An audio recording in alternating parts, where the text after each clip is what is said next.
Hello. Um, I know I said I was gonna do another one, and I am.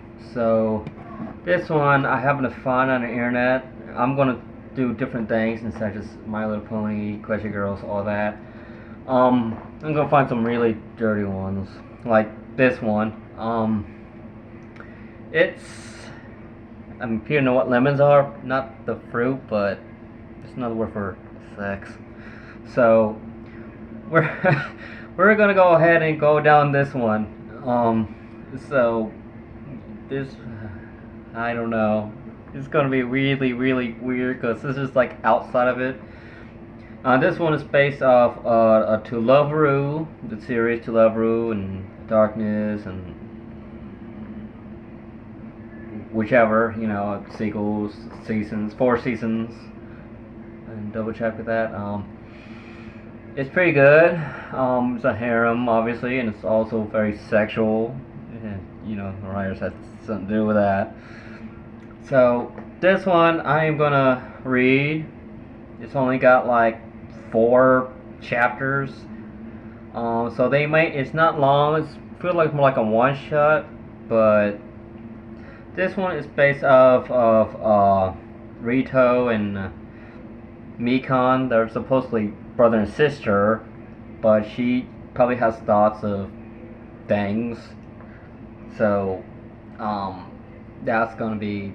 This makes it very wrong, but yet, Sweet Home Alabama and incest, but who hasn't at this point?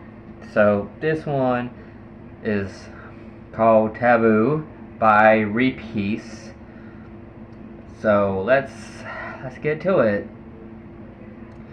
Disclaimer: do not own anything related, which includes characters of To Loveru.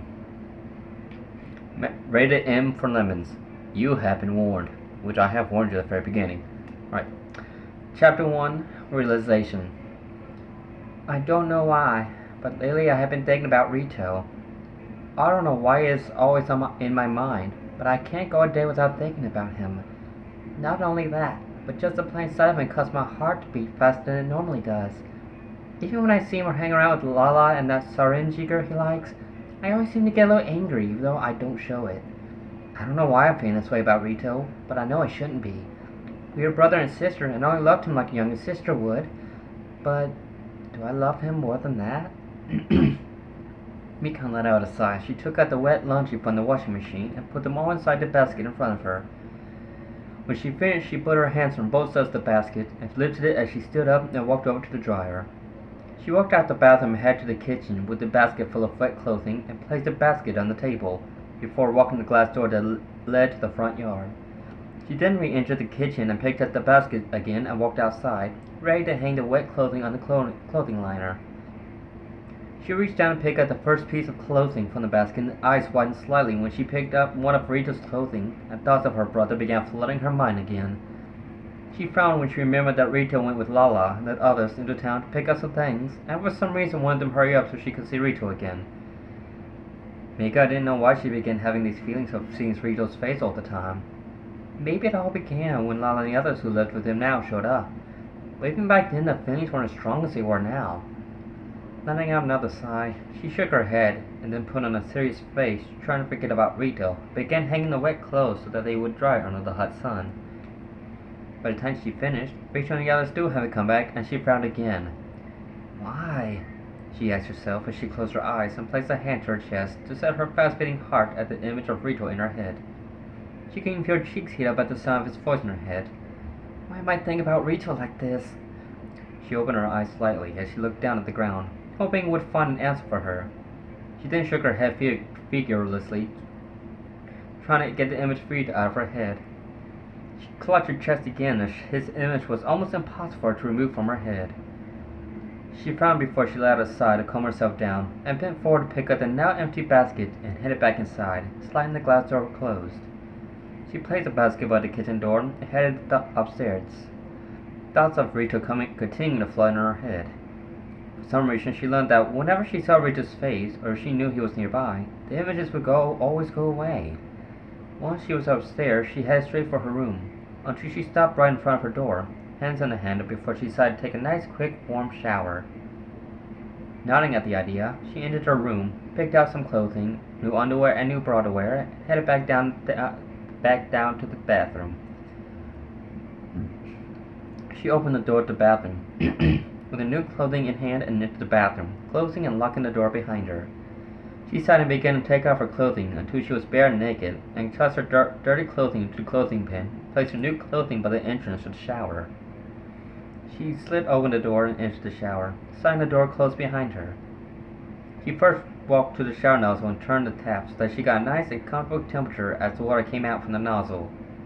She then picked up the nozzle and began to spray the warm water that came out all over her body.